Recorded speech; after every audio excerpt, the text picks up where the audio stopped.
Hello students, welcome to my YouTube channel VK learning platform. Students, आज मैं आपको class ninth में maths में एक टॉपिक है रैशनलाइजेशन। ठीक है, तो मैं आज आपको रैशनलाइजेशन सिखाने जा रहा हूँ। बहुत से बच्चों को रैशनलाइजेशन नहीं आता है और वो बहुत छोटी सी चीज़ है, ज़्यादा टिपिकल चीज़ नहीं है, बहुत छोटी सी चीज़ है। तो बहुत से बच्चों को क्या होता है, इसमें वो डाउट इतना ज़्यादा बाद में बड़ा हो जाता है कि वो जाके क्लास टेंथ में और आगे भी उसको नहीं सीख पाते और ये बढ़ता उनका डाउट चला जाता है, जिसकी वजह से वो बोर्ड में भी अपने नंबर कम करा लेते हैं और क्लास नाइन्थ में मार्क्स तो उनके कम हो ही जाते हैं। जो कि ये बहुत टफ या बहुत टिपिकल टॉपिक नहीं है, बिल्कुल छोटा सा टॉपिक है अगर हम लोग इसको आसानी से समझते हैं। ठीक है, चलिए देखते हैं।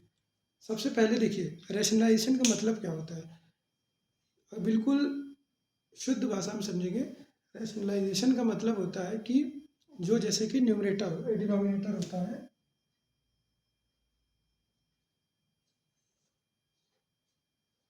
ठीक है, इसका एग्जांपल लेते हैं 1/√2 का। देखिए 1/√2 में क्या होता है, जैसे हम लोग इसका एग्जांपल ले लेते हैं। तो रैशनलाइजेशन का मतलब होता है कि जो डिनोमिनेटर में, ठीक है, जो डिनोमिनेटर में रूट लगा होता है, जितने भी टर्म्स में रूट लगा होता है उसको हमको हटाना होता है। ठीक है, डिनोमिनेटर में रूट नहीं होना चाहिए। ठीक है, चाहे जो टर्म हो डिनोमिनेटर में रूट नहीं होना चाहिए। अगर डिनोमिनेटर में रूट है, इसका मतलब वो रैशनलाइज नहीं हुआ है। हम उसको तब तक सॉल्व करते रहेंगे जब तक उस डिनोमिनेटर से रूट का साइन हट नहीं जाता। ठीक है, तो इसको कैसे हटाते हैं, छोटे से एग्जांपल से पहले इसको समझेंगे। ठीक है, जैसे कि 1/√2 लिखा हुआ है। ठीक है, अब इसको हमको रैशनलाइज करना है, तो इसके लिए हम क्या करना पड़ेगा, √2 हटाना पड़ेगा। ठीक है, अभी मैंने आपको बताया ना।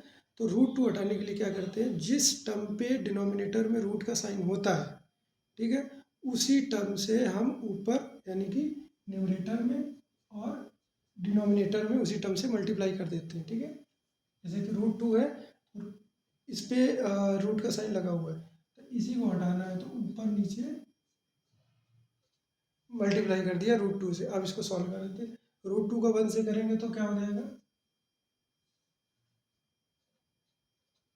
√2, और ये √2 इंटू √2 2 होता है। ठीक है, ये हमारा इसका सॉल्यूशन हो गया। ठीक है, तो कितना आसानी से हमने इसको देखा। अब ये पूरी तरीके से रैशनलाइज हो गया है। ठीक है, चलिए अगला इसी का क्वेश्चन लेते हैं, उसको हम लोग सॉल्व करके देखते हैं। ठीक है, जैसे कि एक टर्म है, एक क्वेश्चन है। ठीक है,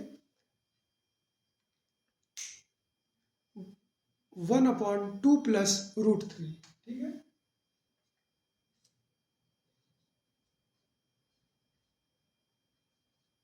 ये, ठीक है, तो ये क्वेश्चन है 1/2 प्लस √3। अब आपको इसको रैशनलाइज करना है, तो आप इसको कैसे करेंगे, देखिए मैंने अभी आपको बोला।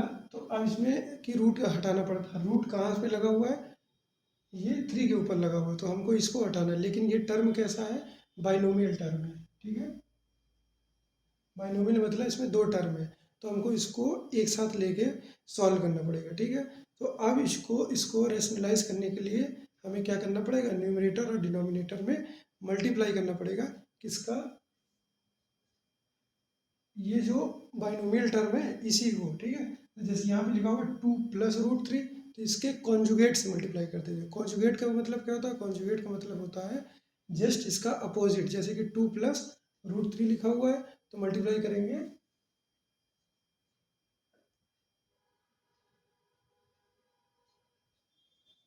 2 माइनस √3 से ऊपर और 2 माइनस √3 से नीचे। ठीक है, कर दिया हमने। अब इसको सॉल्व करते हैं। देखिए 1 को किसी से भी मल्टीप्लाई करेंगे तो क्या आ जाएगा, वहाँ पर न्यूमरेटर में तो यही आएगा। ठीक है, और डिनोमिनेटर में क्या आ जाएगा, देखिए एक आइडेंटिटी हमने पढ़ी होगी, जैसे कि ये लिखा हुआ टर्म और एक टर्म ये है। ठीक है, तो यहाँ पे लिखा हुआ है 2 प्लस √3, यहाँ लिखा हुआ है 2 माइनस √3। ठीक है, सेम टर्म है, बस साइन के डिफरेंस है। तो एक आइडेंटिटी हम लोगों ने पढ़ी होगी, उसमें ये वाली, जब एक ब्रैकेट में, ये आइडेंटिटी हम लोगों ने पढ़ी होगी, जब एक ब्रैकेट में प्लस होता है और एक में माइनस होता है, यानी कि सेम चीज़ वही यहाँ पर है, एक में प्लस है और एक में माइनस है। तो क्या होता है, ये आइडेंटिटी क्या हो जाती है,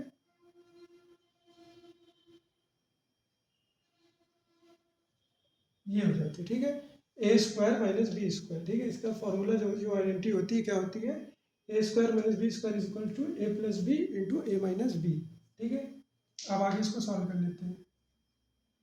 अब देखिए इस टू, यहाँ पे ए और बी, यहाँ पे ए क्या है, 2a है, और ये जो 3√3 है ये है b, ठीक है। तो आइडेंटिटी के अकॉर्डिंग क्या करेंगे, a का स्क्वायर माइनस b का स्क्वायर, यानी कि 2 का स्क्वायर माइनस b मतलब √3 का स्क्वायर, ठीक है।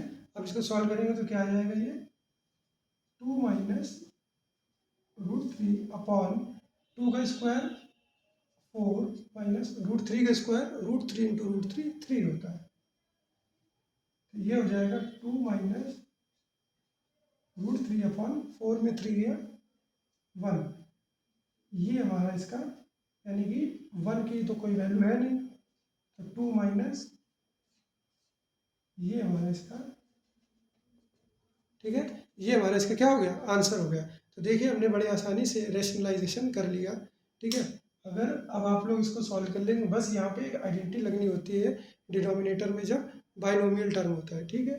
और मोस्टली यहाँ पे डिनोमिनेटर में 1 आता है, ठीक है, ज़्यादातर केसों में, ठीक। तो सॉल्व कर लिया, सॉल्व होने के बाद ये हमारा आंसर आ गया। अब देखिए इसमें जो डिनोमिनेटर बचा था इसमें कहीं भी रूट का साइन नहीं है, इसका मतलब ये पूरी तरीके से रैशनलाइज हो गया है। तो अब जितने भी क्वेश्चन होंगे हम उसको और भी इसी तरीके से सॉल्व कर लेंगे। तो आज आपने रैशनलाइजेशन सीखा, ठीक है। मैं इसके और भी वीडियो अपने डालूंगा, और भी क्वेश्चन कराऊंगा आपको प्रैक्टिस के लिए। आप लोग सॉल्व करिए इसी पैटर्न को फॉलो करके। अगर इसके बाद आपको कोई डाउट आता है तो आप कमेंट में मैसेज करके पूछ सकते हैं, ठीक है। अगर वीडियो आपको अच्छी लगी हो तो वीडियो को लाइक करें, शेयर करें और चैनल को सब्सक्राइब करें, ताकि मैं आपको इसी तरीके की और भी इम्पोर्टेंट जितने भी क्लास 9th में, क्लास 10th में जो भी डाउटफुल, ठीक है, और छोटी क्लासों में भी जो भी डाउटफुल टॉपिक है मैं सभी आपको कराऊंगा और सभी आपको सॉल्व कराऊंगा, ठीक है। चैनल को लाइक करें और सब्सक्राइब करें। Thank you.